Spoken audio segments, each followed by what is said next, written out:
Hidalgo Noticias presenta. De izquierda. Pues como dice usted, presidente, pues los temas. Presidente, ayer sobre esta carta que escribió el secretario Ursúa, queremos que usted le ponga nombres, porque él volvió a poner sobre la mesa, digamos, estas diferencias que tenía con su gobierno.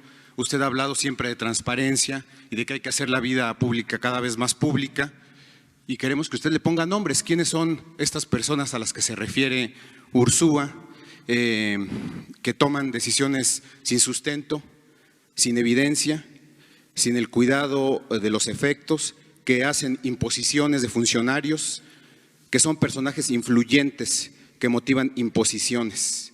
¿Quiénes son, presidente? Mire, en un gobierno democrático y en un gobierno que tiene como propósito transformar al país, siempre existen diferencias, discrepancias. Si se tratara de gobiernos conservadores, de mantener el statu quo, de no llevar a cabo cambios, pues la vida sería muy plana, nunca sucederían cosas. Así es la historia política de México. En las tres transformaciones, pues han habido muchos movimientos, inclusive las tres transformaciones que se han llevado a cabo se han hecho por la vía armada, ha habido violencia. Nosotros estamos llevando a cabo una transformación de manera pacífica, sin violencia, la cuarta transformación. Pero eso no significa que no haya movimientos o discrepancias. Hay reajustes. Nosotros estamos comprometidos a cambiar la política económica antipopular, entreguista. Lo planteamos. La gente, considero, votó por nosotros, pero también votó para que se modificara la política económica, que resultó un fracaso, que benefició a una minoría y empobreció a la mayoría del pueblo, lo que ya hemos dicho y vamos a seguir sosteniendo. Entonces, pues es un proceso de transformación, hasta podríamos decir que se trata de una ruptura.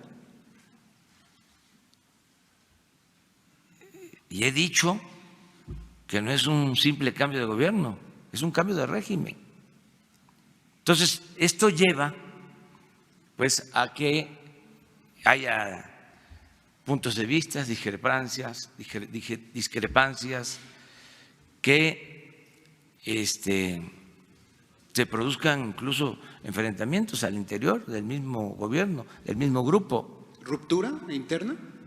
No tanto, sino diferencias. O sea, lo importante es que el gobierno continúa su marcha sin problema, porque ya no somos nosotros los fundamentales, no somos los hombres los más importantes, las mujeres, sino ya es el proceso de transformación que está echado a andar. He dicho que antes de que termine este año queremos dejar sentadas las bases para la transformación y vamos deprisa, y no nos vamos a detener, los cambios van. Entonces, es mejor acostumbrarnos y entender el contexto, las circunstancias de cambios que se van a seguir dando, incluso pueden haber hasta otras renuncias. Yo nada más les pongo de ejemplo, por eso es importante la historia.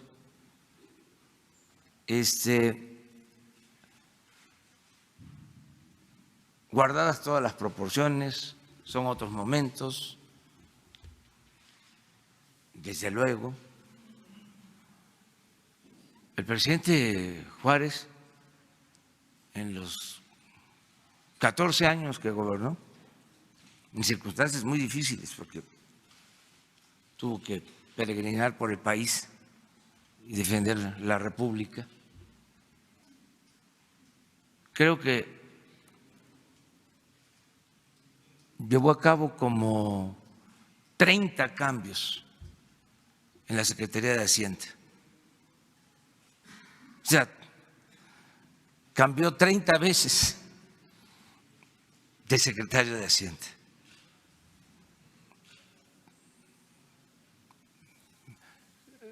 Francisco Villa fue 6 meses gobernador de Chihuahua. Hizo cosas importantes.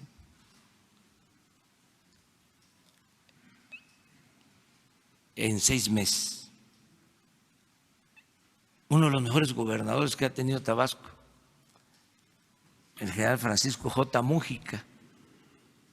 No era tabasqueño, era Michoacán, que es el revolucionario mexicano que más admiro. Estuvo creo que 10 meses de gobernador. Hizo una obra extraordinaria. Entonces, estamos en eso. Las diferencias conmigo, para no andarle echando la culpa a otros, diferencias conmigo y con otros miembros del equipo. Sí, porque él habla, y la pregunta concreta sería: ¿de qué personajes influyentes habla Ursúa que motivaron o que motivan estas imposiciones? Y dice él, con patente conflicto de intereses. Bueno, yo tuve diferencias con él, yo lo respeto mucho, pero estamos en un proceso de transformación. Aquí no se oculta nada. No es que salió del gobierno por motivos de salud. No, es que él es un hombre con criterios, como nosotros. Tuvimos, entre otras discrepancias, lo del plan de desarrollo, que hubieron 2 versiones, y la versión que quedó es la versión que yo autoricé, que incluso me tocó escribirla, porque había otra versión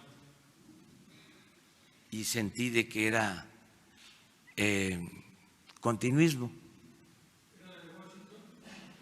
No, era una concepción todavía en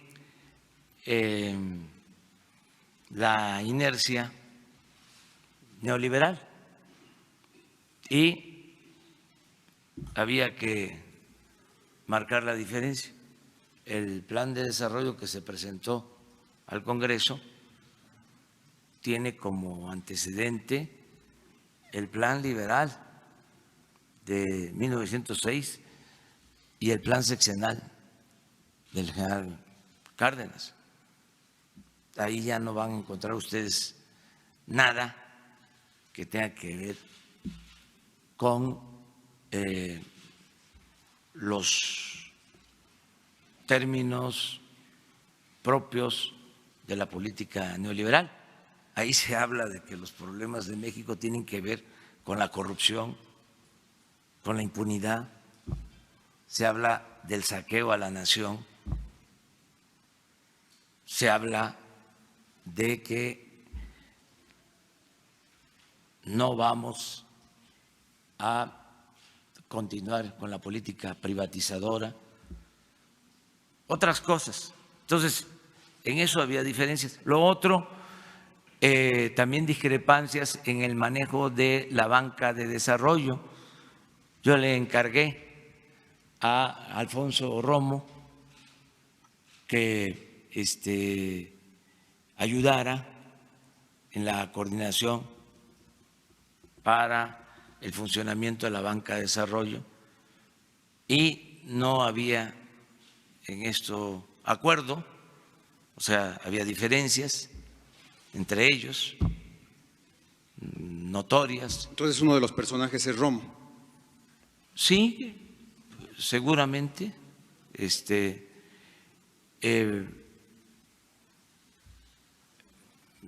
Eso era algo pues, evidente, tenían diferencias, y con otras áreas.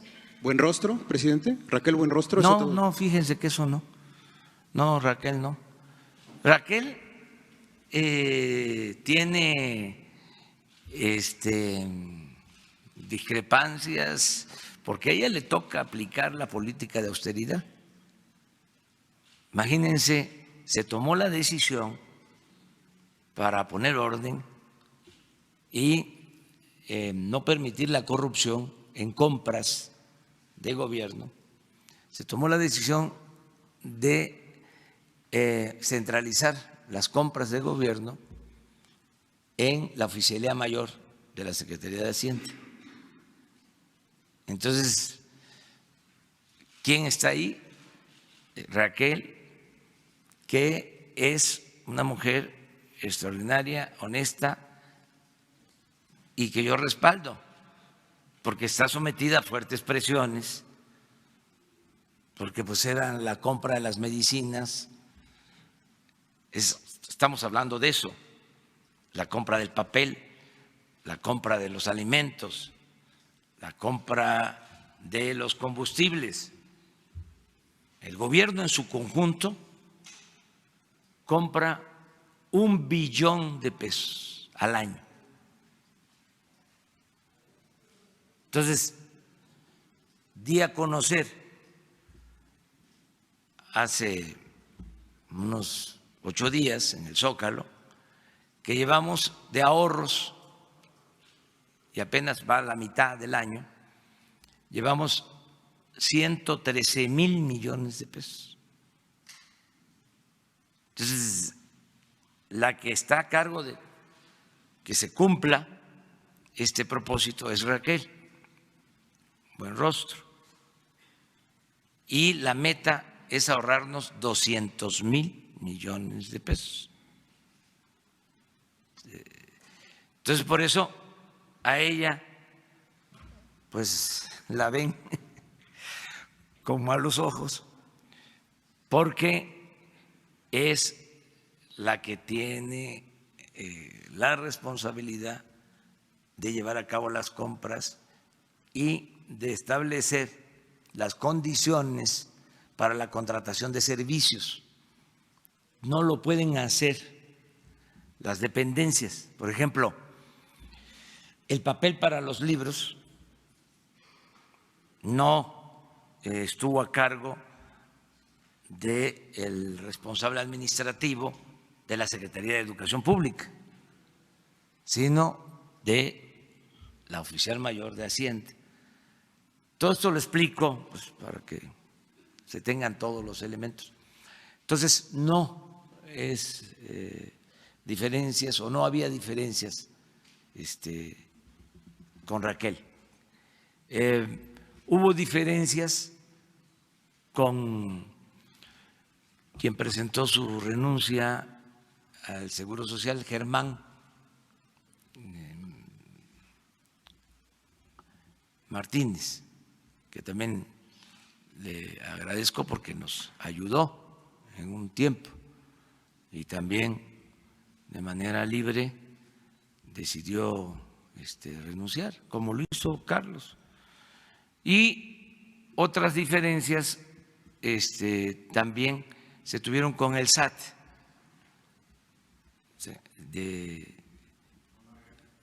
con la directora del SAT. Esas son, o sea, en general, y pueden haber otras, pero nada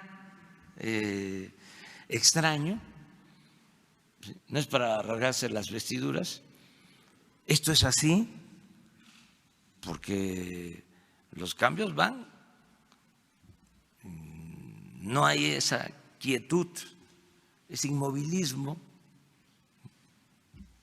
en donde no pasa nada, porque hay continuidad, es más de lo mismo. Nosotros estamos iniciando una etapa nueva, después de 36 años de la política económica neoliberal. Y esto lleva a ajustes. Afortunadamente, vamos bien, hay muy buenos servidores públicos en el gobierno. El relevo, pues fue natural. Es el subsecretario de Hacienda.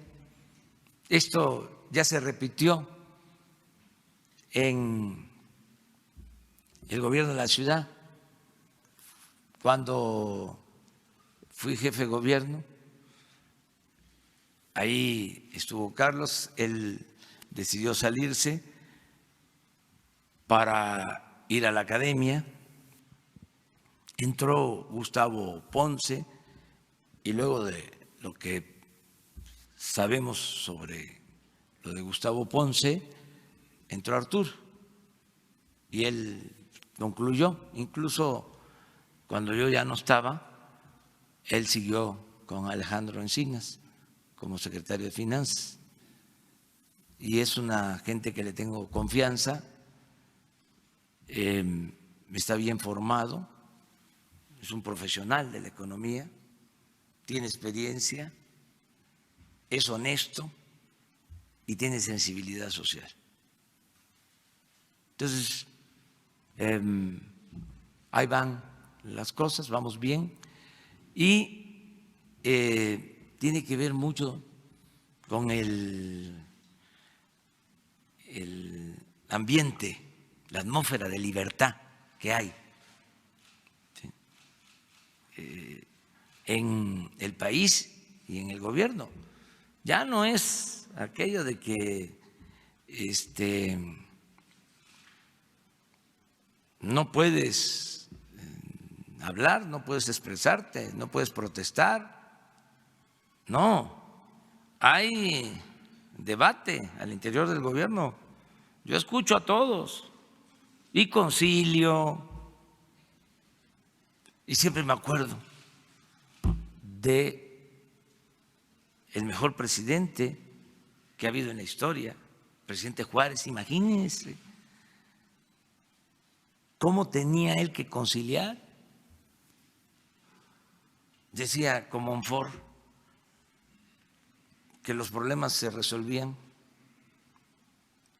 con apretones de manos, y le contestaba Ocampo que los problemas se resolvían con apretones de pescuezos. Y el presidente ahí, en la conciliación, y Prieto y Ocampo y todos le tiraban la renuncia y les decía de que, bueno, ministros de Hacienda, de Relaciones, de Guerra, muchísimos. Y Ocampo fue como 2 o 3 veces de Hacienda en distintos tiempos. ¿Cuánto tardaban? A veces 6 meses.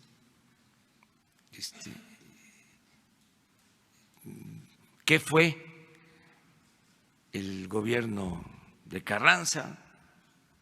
¿Cuántos secretarios de Hacienda? Cada vez que hay un movimiento de transformación se dan estos cambios. Yo espero que no sean muchos, pero tampoco va a ser camisa de fuerza. Una de las cosas que hoy comentaba en la mañana es que cuando se habló de la renuncia, que me dijo Carlos que él estaba inconforme, me propuso que esperáramos hasta el sábado, que él iba a dar a conocer su renuncia. Yo lo dejé en libertad, no le dije no des a conocer la renuncia, no la hagas pública. Y me dijo el sábado, pensando en que se podía generar un problema económico financiero, ¿no?, de ajustes, los mercados, lo mismo. Le dije, no. Parte del cambio es que también actuemos de otra manera. Los mercados, pues sí, son sensibles y se ponen nerviosos y buscan confianza, pero también hay inteligencia. O sea, saben, los financieros tienen mucha información, más de lo que se imagina uno. Entonces, no, ¿cómo voy a estar una semana nada más esperando a que llegue el sábado para que demos a conocer una renuncia? Entonces el planteamiento fue ya, lo más pronto posible, vámonos. Y sí, hubo algún ajuste en el movimiento del peso, pero el peso está fortachón, o sea, aguanta, y se recuperó y se va a seguir recuperando, porque tenemos finanzas públicas sanas, porque tenemos buena recaudación, porque hay un manejo del presupuesto ordenado, no hay más gasto de lo que ingresa, no tenemos déficit, no está creciendo la deuda, no hay inflación, al contrario, ha bajado la inflación. Entonces, estamos bien y continúan los programas de bienestar. Entonces podemos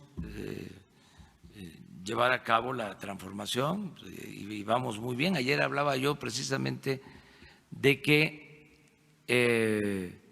no habían sobresaltos, problemas mayores. Las transformaciones, repito, que han habido han costado vidas humanas. Esta es una transformación muy profunda, igual que la independencia, igual que la reforma, igual que la revolución, y lo estamos logrando sin violencia, de manera pacífica. Entonces, vamos bien. Que hay debate, pues esto es consustancial a la democracia, ni modo que no vamos a estar polemizando. Tenemos posturas distintas. Además, siempre he dicho, me he esmerado en señalar de que desde siempre existe el pensamiento conservador en el país. Siempre.